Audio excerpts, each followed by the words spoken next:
అందరికీ క్రీస్తు పేరట వందనములు శుభములు తెలియజేస్తున్నాను. ఈరోజు దినవాక్యము, ఆయనను ప్రేమించువారు బలముతో ఉదయించు సూర్యుని వలె నుందురు. న్యాయాధిపతుల గ్రంథము 5వ అధ్యాయము 31వ వచనము. ప్రియమైన సహోదరి సహోదరులారా, అశాశ్వతమైన ఆస్తులను అందమును ప్రేమించువారు మోసపోవచ్చేమో గాని శాశ్వతుడైన దేవుణ్ణి ప్రేమించిన వారు సూర్యుని వలె ఉంటారు. దేవుని బిడ్డలమైన మనము ఎల్లప్పుడూ దేవుణ్ణి ప్రేమించే వారముగా ఉండాలి. దేవుణ్ణి ప్రేమించుట అనగా ఆయనను సేవించాలి, భక్తితో ఆరాధించాలి, విధేయత చూపించి లోబడి ఉండాలి. దేవుడు చెప్పే మార్గములలో మనం నడుచుకోవాలి. ఆయనను ఎల్లప్పుడూ హత్తుకొని ఉండాలి.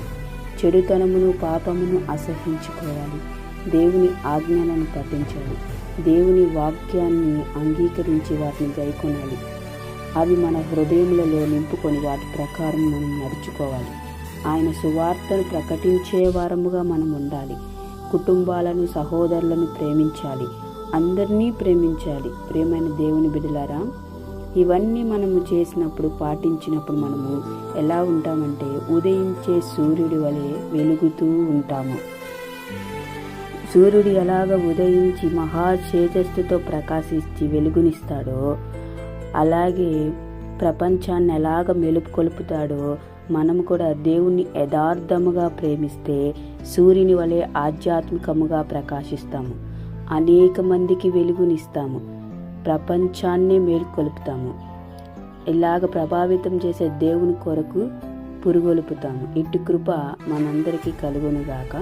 ఆమేన్. ప్రార్థన. సర్వశక్తిమంతుడైన మహోన్నతుడైన మహిమగల రాజా, మీకు లెక్కించలేని స్తుతులు స్తోత్రములు తండ్రి. దేవా, ఈ దినమున మాతో మాట్లాడినందుకు కృతజ్ఞతాస్తుతులు చెల్లించుచున్నాము నా తండ్రి. మీకు స్తోత్రములయ్యా. అవును ప్రభువా, ఎల్లప్పుడూ మిమ్మల్ని ప్రేమించే వారముగా ఉండేలా దయ చూపించు తండ్రి. మీకు స్తోత్రములు నాయనా. మీ ఆజ్ఞలను పాటిస్తున్న ప్రభువా నా తండ్రి, మీలో వెలిగింపబడిన ఆయన 10 మందిని వెలిగించేలా ఉండేలా కృప చూపించండి తండ్రి. మీ సువార్తను ప్రకటించే వారముగా ఉండేలా కృప చూపించి దయ చూపించు తండ్రి. మీకు స్తోత్రములు ప్రభువా. మీ బిడ్డలుగా ఎల్లప్పుడూ మీలో అంటుకట్టబడి ఫలించులాగున కృప చూపించమని యేసయ్యా మిమ్మల్ని బ్రతిమలాడి అడుగుచున్నాము నా తండ్రి. సమస్త ఘనత మహిమ మీరే పొందుకోమని యేసయ్య నామములో అడుగుచున్నాము నా తండ్రి. ఆమేన్. అందరికీ వందనములు.